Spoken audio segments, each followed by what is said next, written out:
লাউয়ের ডগা বলে ভালো লাগে না। দেখুন তো এই রেসিপিটা কেমন লাগে। লাউয়ের ডগাগুলো কেটে নেব,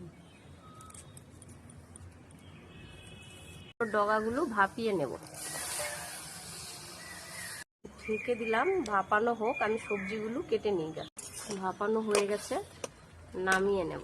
চিংড়ি মাছগুলো লবণ হলুদ মাখিয়ে রেখেছি, ভেজে নেব। মাছগুলো ভাজা হয়ে গেছে, উঠিয়ে নেব।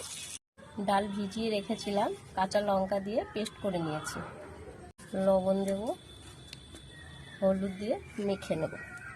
সব বড়াগুলো ছোট ছোট করে এইভাবে ভেজে নেব। তেলে দেব পাঁচফোড়ন, কেটে রাখা পটলগুলো দেব, আলুগুলো দিয়ে দেব, লাউয়ের ডগাগুলো দিয়ে দেব,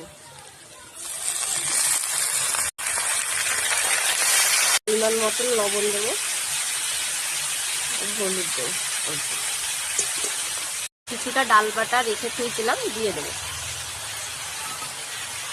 সর্ষে পোস্ত কাঁচা লঙ্কা একসঙ্গে পেস্ট করে রেখেছিলাম, দিয়ে দেব। অল্প জল দেব। ভেজে রাখা বড়া চিংড়ি মাছগুলো দিয়ে দেব। সামান্য পরিমাণে চিনি দিয়ে দেব।